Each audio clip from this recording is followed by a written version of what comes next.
friends, it's Haylene here and I'm back with another video. Today I'm trying out something that's a little bit different from my usual beauty and fashion content, but I wanted to start building this channel more around what value I could offer to you, and a big part of me is my career focused side.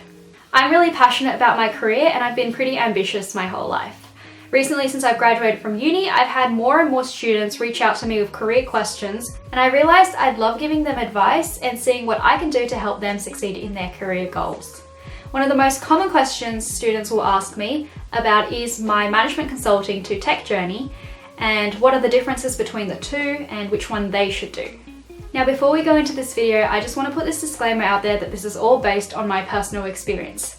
So by no means am I telling you to take all of this to heart and use it as the only way to make your career decisions. Instead, I recommend you take this as one data point and then go out and seek a million other perspectives to help you in making decisions that are relevant to your situations. So I'm going to start off with giving a high-level context for those people who have stumbled on this video and have no idea what each industry is about. Firstly, thank you so much for watching this video. Secondly, why did you click on this in the first place? So I'll start at a high level. Firstly, with consulting, a consulting company's main product is their people, because they'll provide a service where consultants will advise clients on how to improve processes within their organisation. There are heaps of well-known consulting firms like McKinsey, Bain, BCG, A.T. Kearney, Oliver Wyman, Deloitte, KPMG. As a consultant, you'd expect to be operating in the highest level of corporateness, pulling long hours, travelling loads, meeting heaps of diverse clients, having unpredictable but new experiences, and usually spending a couple of months on one project before moving on to the next. On the other hand, a tech company's main product is their software. So within tech companies like Google, Facebook, Amazon, just some, small companies that are obscure and you've probably never heard of them before, you'd typically be working in a role within product development, maybe as a product manager, a developer, a UX designer, and heaps of other roles. And you'd be working with a team to build out specific parts of the products. So then where do I fit into these completely opposite worlds? Well, back in 2018, whilst it was a strange time in my life, I decided to take on 2 back-to-back internships during my summer at both Atlassian and McKinsey. But whilst I go through my experiences in both of them, I want you to think of them in terms of an industry perspective rather than organisation specific, because both were amazing companies, and the reason I chose one over the other was more from an industry level. So in my penultimate year, I applied to be a product management intern at Atlassian in the Confluence server team. And for those who don't know, Atlassian is a large Australian tech company that builds business collaboration software. So it has products like Jira and Confluence, making it one of the most successful Australian tech companies. So I'm not going to go through my internship experience in detail. I'm going to do that maybe in another video if you guys really care about that. But I had a really fun summer working with some really smart people in a place where I felt like I belonged. And right after that internship finished, the next week I started my internship at McKinsey. At McKinsey, which is a management consulting firm, the working environment was the complete opposite, but also in a good way, in that it was more like traditional corporate, felt like a very professional working environment and what I expected the real world and work to be like. And so 1 week in, I ended up getting staffed on a project in New Zealand, which meant I was then flying out on Mondays and flying back into Australia on Thursdays for the next 7 weeks. This was a super tiring experience for me, but also one that I was really grateful for because it was such a unique experience. So I managed to survive through both internships and do pretty well in them, as well as juggling with uni on the side. And at the end of both of those, I got grad offers, which was awesome for me because it meant that I didn't have to go through the horrible pains of final year grad applications. But it did also mean that I had to go through this agonizing decision of picking between 2 awesome opportunities. Yeah, it was a truly difficult time for me, and I expect you'd all be feeling pretty bad that I had to go through that. I bet you guys hate me right now. In the end, despite loving both, I had to choose one. I couldn't do 2 grad jobs at the same time, so I chose consulting. And I chose consulting because of 3 reasons. So firstly, as a final year student, I had a dream of being a startup founder, and I just felt like consulting would probably be the best path to get there because I could learn how to run an organization effectively, build my network, and be exposed to a bunch of different industries and opportunities as well. Somebody once told me that going into management consulting would be like entering a vacuum, where for 2 years of your life, you just have no social life, you don't go out, everything is work, work, work. But at the end of those 2 years, you pretty much get spit out of this vacuum as a 2.0 version of yourself. Secondly, this is going to be a really weird reason, but within tech, I kind of felt like I belonged there and I was constantly excited. But in consulting, I felt uncomfortably excited, like I didn't quite belong and I wasn't good at the skills that all the other consultants were good at. I felt like it was something that I wasn't very good at and I wanted to be better at it. And one of the things that I really wanted to improve was my ability to structure my thinking logically, so I could apply that when I was doing problem solving. Basically, I just really wanted to challenge and stretch myself as much as possible. And lastly, I'm not gonna lie, but I think one of the reasons why I decided to join consulting and McKinsey in the end was because of the reputation and the image that I thought I'd give off when I worked there. And that's not to say that Atlassian doesn't have an amazing reputation as well, but being a student who came out of the business school, I feel like when you are within that bubble of commerce, everyone is gunning for the same things and everyone only sees really two career pathways, one into consulting and one into investment banking. And so I didn't really see beyond that at the time. I thought that by joining the best consulting firm in the world, a lot of people would think like, wow, Rachel's really smart. Wow, Rachel's such a gun. Honestly, reflecting back on that, that was probably the worst decision or the worst factor that I could have based my decision making on. And it is something I definitely encourage you guys not to do. So at the beginning of 2019, I started as a business analyst. And my onboarding and training was super intensive and incredibly thorough, but it was also a lot of fun as well because I remember heaps of social events, dinners, we had karaoke, and it was just cool to see how I became friends with a really interesting bunch of people who I initially thought that I would typically not have the opportunity to talk to. So again, I just want to flag that my reasons for leaving were not because of the organization. In fact, it was one of the best workplaces that I've experienced, but more because I didn't feel like I belonged in the consulting industry. So I thought I'd share a couple of stories from my experience that made me feel this way.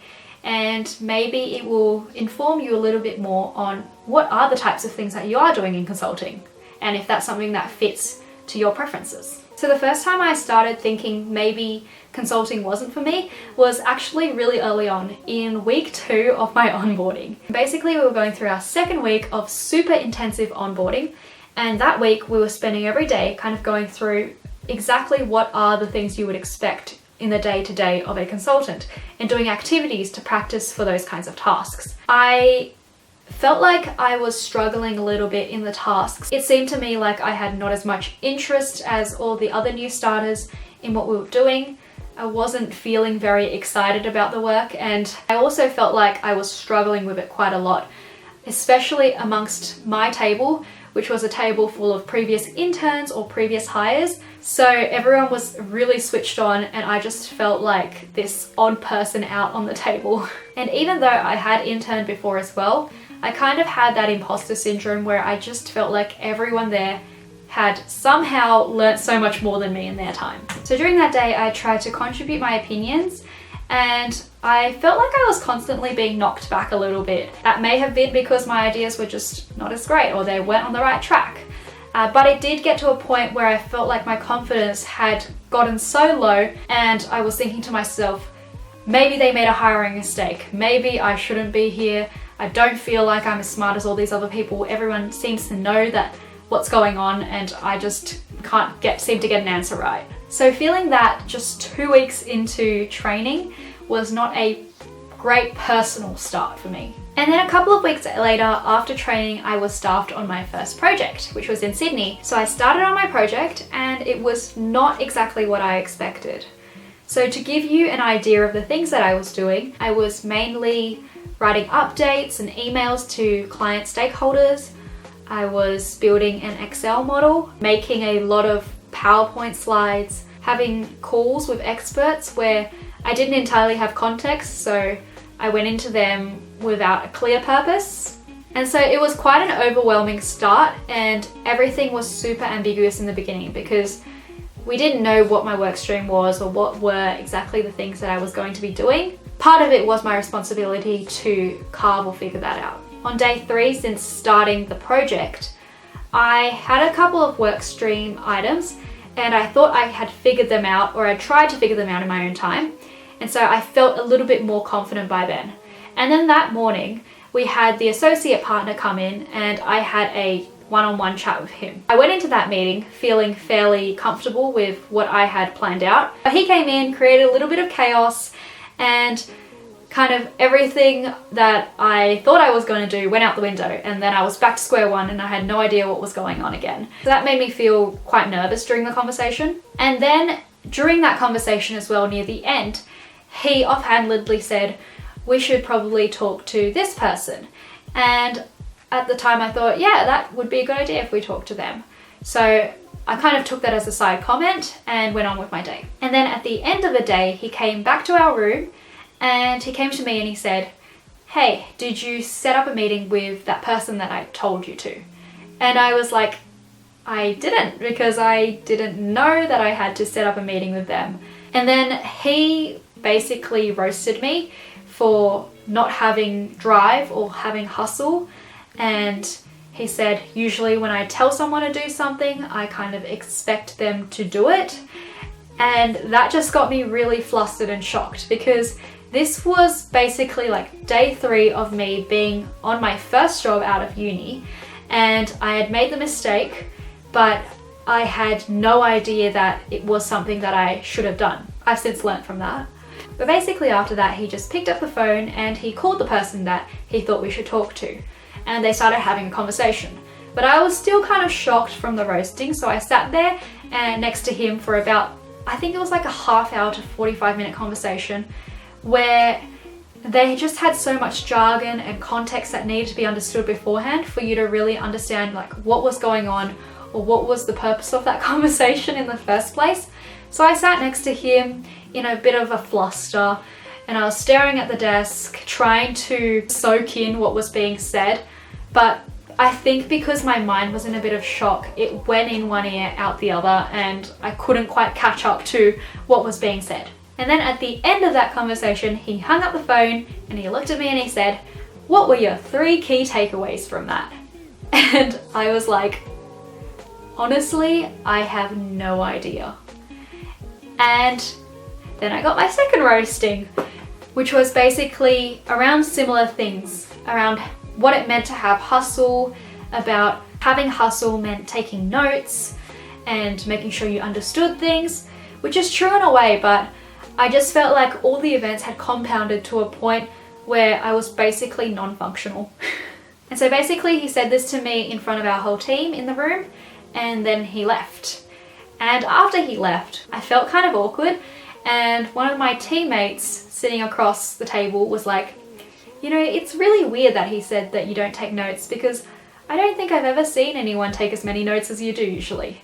And then my buddy slash manager tried to talk me through the next steps, but at that point I just hit an emotional boiling point, and I went to the toilet first where I cried, and then I came back and then we tried to talk through it some more. But usually when I start crying, I can't stop crying for some reason.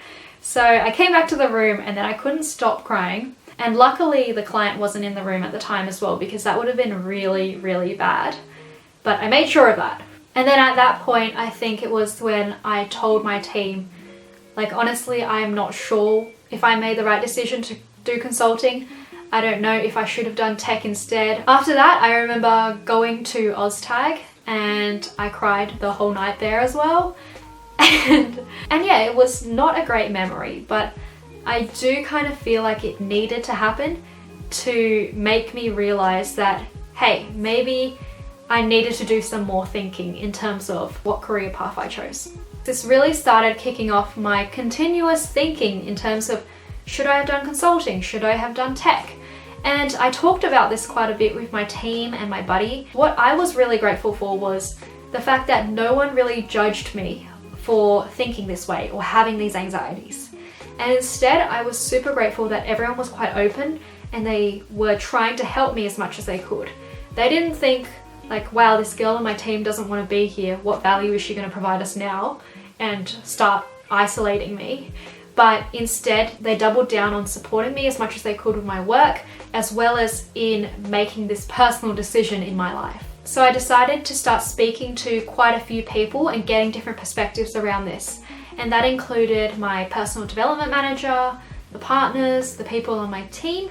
And ultimately I decided that I would give myself at least 6 months in this experience before I properly made a decision. So that was kind of mini story time number 2 that made me start feeling like maybe I shouldn't do consulting. And then the next experience that I had was when I was working on an LOP, which is basically like a letter of proposal that you submit to a new client to get a consulting engagement with them. And so I was working on this whilst I was on the beach.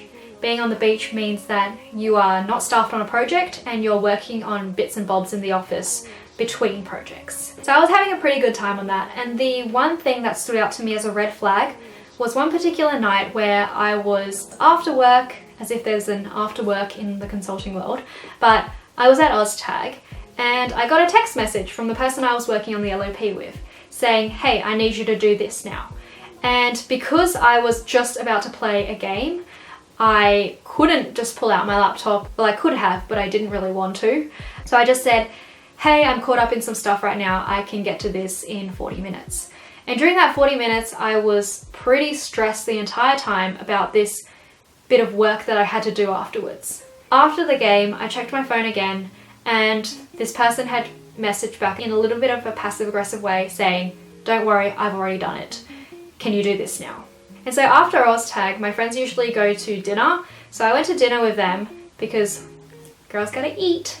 It was not the best experience for me because I had to sit on the end of the table the whole time with my laptop out, doing the slides that I needed to do and making sure that they were right, whilst everyone else around me were talking, having fun, relaxing, which is what you should be doing after work in my opinion. At that point again, I was kind of like, I can't really see myself doing this for even the medium or long term. After that, because I had been speaking to my personal development manager and the digital partners a lot about how I hadn't enjoyed the type of work on the previous project that I was on, I was really grateful because they managed to find this awesome project for me, which was doing a digital strategy study in Adelaide. And honestly, the project itself was really fun. I had an amazing team where I went to team dinners with them and we had a lot of fun experiences together. By the end of that 6 weeks, I looked back and I felt pretty proud of what I had achieved. Now, there were still parts of this project which I felt like I could have optimized more for, such as location. But then I got a call the next week from staffing asking me to do a 6-week study in Canberra.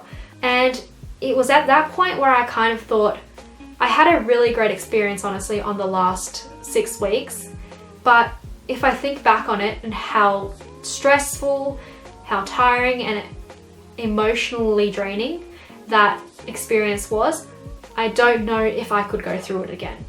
So that was the point where I decided I really needed to sit down for a week and just think about and make a decision on whether I wanted to stay in consulting or whether I wanted to go back to tech.